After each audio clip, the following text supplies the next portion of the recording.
pembelajaran. Dan yang terakhir, memudahkan guru mengadakan penilaian. Nah ini juga penting banget sebagai sebuah evaluasi dari guru, karena guru akan melihat apakah mereka sudah mencapai kompetensi dasar atau skala kompetensi yang sudah dirancang. Makanya penting dibuat tujuan pembelajaran tersebut. Next.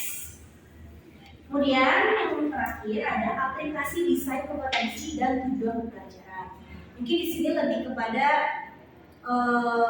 untuk atau cara mengaplikasikan desain kompetensi ini ya. Nah, next. Sebelum dilakukan penyusunan desain kompetensi dan tujuan pembelajaran, terlebih dahulu harus dipertimbangkan beberapa aspek terkait proses pembelajaran tersebut. Penyusunan ini, berarti yang pertama kita harus melihat beberapa aspek. Kemudian yang kedua, penyusunan ini harus disesuaikan dengan ilmu yang akan dikembangkan. Apa sih keilmuan yang akan dikembangkan dari proses pembelajaran tersebut? Kemudian, selain itu, sesuaikan pula dengan desain kurikulum yang ada dengan mempertimbangkan visi, misi, dan tujuan lembaga penyelenggara pembelajaran tersebut, serta program studi atau jurusan yang ada. Makanya kita kenapa dibuat kuliah itu dibuat, misalnya ada FAI, ada FEB, dan lain-lain. Jadi supaya bisa lebih fokus dalam pengembangan keilmuan. Dan juga sekarang SMA udah ada kan kayak MIPA, terus apa sih aku dulu nggak ada gitu misalnya MIPA, IPS itu ya. Jadi kan kalau misalnya jurusan MIPA, oh berarti dia tahu nanti kedepannya dia akan belajar atau mengembangkan keilmuan yang mana. Nah kalau dulu itu pas di pondok belajar semuanya, emang jujur agak bingung juga gitu pas belajar semuanya gitu, jadi bingung gitu, yang mana sih yang harus difokuskan karena semua benar-benar digarap. Kemudian sesuai dengan visi-misinya ya, agar kita kan udah punya visi-misi pasti ya gitu dari setiap lembaga pendidikan, makanya harus terfokuskan dari visi-misi tersebut. Kemudian desain kompetensi yang berdasarkan visi sekolah dalam menghasilkan lulusan yang sesuai dengan idealisme pendiri dan harapan stakeholder. Jadi sesuai dengan idealismenya yang ada. Jadi jangan sampai terlalu tinggi juga, maksudnya kayak harus jadi ini, jadi itu, tapi harus sesuai dengan kenyataan yang bisa dicapai atau dengan harapan stakeholder. Stakeholder itu mungkin teman-teman ada pernah dengar. Tidak lihat artinya itu adalah seseorang yang berwenang dalam lembaga tersebut. Jadi orang yang dipercaya untuk bisa mengatur lembaga tersebut, namanya stakeholder tersebut. Nah, selain pertimbangan kurikulum, adanya profil lulusan program studi juga membantu untuk mempermudah dalam mendesain kompetensi. Jadi profil lulusan program studi itu mungkin kayak kalau misalnya dari program studi agama Islam, PAI ya, PAI itu mungkin nanti lulusannya akan menjadi guru gitu seperti itu. Jadi supaya ada gambaran profil lulusannya.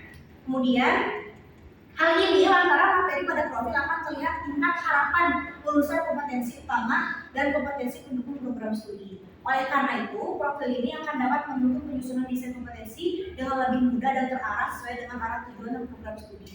Jadi, kan kalau di sini contohnya lebih ke kampus ya, lebih ke mahasiswa, karena kalau misalnya di SD kan masih dasar-dasar, jadi belum terfokuskan. Kalau misalnya kuliah kan kita udah tahu nih, oh kita ingin mendalami atau fokus pada perkembangan pendidikan agama Islam, kita masuknya ke PAI. Jadi di sini juga disebutkannya lebih ke mahasiswa. Nah, next. Kesimpulannya panjang sekali. Mari kita baca bersama-sama. Saya ingin baca. Sebenarnya ini kesimpulan dari makalah, jadi di sini. Supaya gimana ya? Supaya teman-teman bisa langsung ke sini aja gitu kalau saya pengen tahu. Baca nggak? Aku aja baca ya. Itu kan buat kerjain kalian aja. Nggak apa-apa.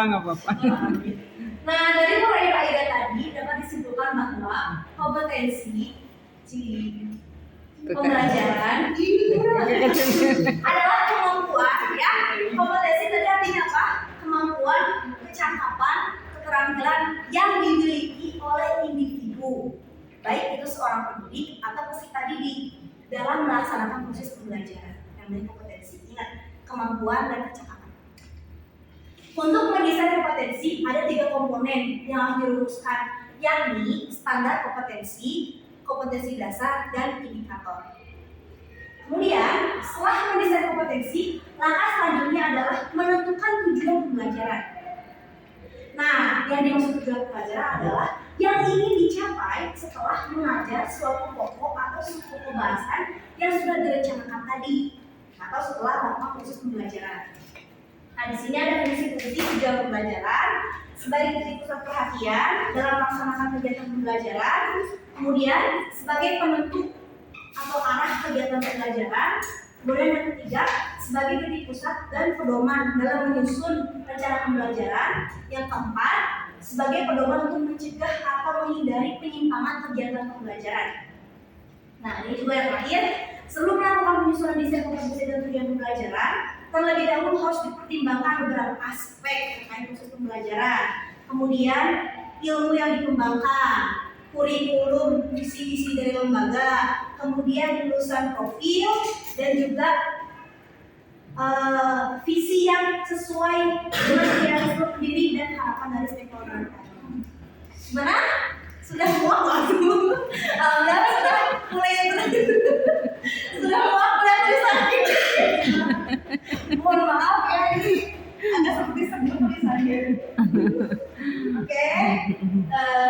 Next. Nah, kita doa dulu ya setelah baca. Ini biasanya doa yang Aida suka baca kalau di pondok. Allahumma fa'na bima 'allamtana wa 'allimna ma yanfa'una warzuqna 'ilman tanfa'una. Artinya, ya Allah, berikanlah manfaat atas apa yang kami pelajari dan berikanlah kami ilmu dari apa yang bermanfaat bagi kami, dan karuniakanlah kami ilmu yang bermanfaat. Amin. Yang terakhir ada ucapan terima kasih. Oke, tepuk tangan untuk Teh Aida. Terima kasih. Ayo tepuk tangan untuk Teh Aida. Yang setelah ini